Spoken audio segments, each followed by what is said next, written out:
Russia युक्रेनमध्ये मागच्या 3 वर्षांपासून सुरू असलेले युद्ध मी सत्तेवर आल्यानंतर लगेच थांबवीन असं आश्वासन डोनाल्ड ट्रम्प यांनी अमेरिकी राष्ट्राध्यक्ष पदाच्या निवडणुकीत दिलं होतं। सत्तेवर येऊन त्यांना आता 6 महिन्यांपेक्षा जास्त कालावधी लोटलाय, पण अजूनही त्यांना रशिया युक्रेन युद्ध थांबवता आलेलं नाहीये। आपले पुतिन यांच्यासोबत चांगले संबंध आहेत, त्यामुळे युद्ध रोखणं आपल्यासाठी जड नाही असंच ट्रम्प यांना वाटत होतं। पण ट्रम्प इथेच चुकले, कारण त्यांना व्लादिमीर पुतिन या माणसाच्या धोरणी मुत्सद्दी स्वभावाची कल्पना नाहीये। पहिला म्हणजे अमेरिकेने युक्रेनला शस्त्रपुरवठा थांबवल्यानंतर जर्मनी आणि अन्य देशांनी युक्रेनला शस्त्र देणं सुरूच ठेवलं, कारण युक्रेनचं संकट उद्या आपल्यावर येईल आणि युरोपियन युनियनच्या मनात भीती निर्माण होती। दुसरीकडे ट्रम्प यांचं म्हणणे आपण लगेच ऐकलं तर जगात आपल्याबद्दल काय संदेश जाईल असा विचारही पुतिन यांनी केला असल्याची शक्यता नाकारता येत नाही, कारण जगात अमेरिकेला भिडणारा देश अशी रशियाची प्रतिमा आहे। त्यात अमेरिकन राष्ट्राध्यक्षांचं म्हणणं आपण लगेच ऐकलं तर माय देशात आणि अन्य देशात चांगला संदेश जाणार नाही हे पुतिन ओळखून आहेत। त्यानंतरची सर्वात महत्त्वाची गोष्ट म्हणजे रणनीतिक उद्देश। युक्रेनला नाटोमध्ये सहभागी होण्याची घाई झाली होती, म्हणूनच पुतिन यांनी हे युद्ध सुरू केलं। रशियाने युक्रेनचा बराचसा भूभाग जिंकला आहे आणि त्यातून पुतिन यांना नेमकं स्वतःकडे काय ठेवायचंय किंवा अजून काय मिळवायचंय याची अजून कोणालाच कल्पना नाहीये। त्यामुळे अमेरिकेच्या इतक्या सगळ्या धमक्यांनंतरही हे युद्ध सुरूच आहे।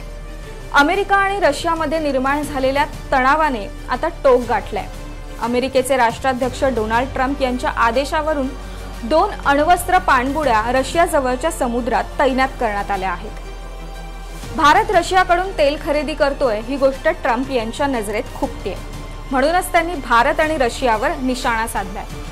रशिया आणि भारत मिळून आपली डेड इकॉनॉमी उद्ध्वस्त करतील असं ट्रम्प म्हणाले। डोनाल्ड ट्रम्प यांच्या वक्तव्यावर रशियाचे माजी राष्ट्रपती दिमित्री यांनी प्रतिक्रिया दिली। भारत आणि रशियाच्या डेड इकॉनॉमीचा प्रश्न असेल तर ट्रम्प यांनी आपल्या इथल्या वॉकिंग डेड सारख्या चित्रपटांचं स्मरण केलं पाहिजे, त्यांनी डेड हँड सुद्धा लक्षात ठेवला पाहिजे असं ते म्हणाले। दिमित्री यांनी डेड हँडचा उल्लेख करताच डोनाल्ड ट्रम्प खवळले। शब्द महत्त्वाचे आहेत, त्यातून अनपेक्षित परिणाम येऊ शकतात। माजी राष्ट्रपतींना असं वाटत असेल की ते अजूनही राष्ट्रपती आहेत तर त्यांनी त्यांच्या शब्दांकडे लक्ष दिलं पाहिजे। अशा चिथावणीखोर वक्तव्यांचा सामना करण्यासाठी मी 2 अण्वस्त्र पाणबुड्या तैनात करण्याचे आदेश दिले आहेत असं ट्रम्प यांनी म्हटलंय। आता डेड हँड म्हणजे काय? तर डेड हँड ही एक अशी व्यवस्था आहे जी सोव्हिएत युनियनने शीतयुद्धाच्या वेळी बनवली होती। ही एक स्वयंचलित प्रणाली होती। सोव्हिएत युनियनवर हल्ला होताच ही प्रणाली आपोआप ऍक्टिव्ह होईल अशा पद्धतीची होती। या प्रणालीची क्षमता अण्वस्त्र हल्ला करण्याची होती। सध्या रशिया आणि अमेरिकेमध्ये टोकाचा तणाव निर्माण झालाय। असं असताना अमेरिकेचे राष्ट्राध्यक्ष डोनाल्ड ट्रम्प यांनी धमक्यांचा सपाटाच लावला। सध्या भारत त्यांच्या रडारवर आहे। भारत रशिया संबंध बिघडवण्यासाठी ट्रम्प पूर्ण जोर लावतायत। त्यातून या डेड हँडची चर्चा सुरू झाली आहे।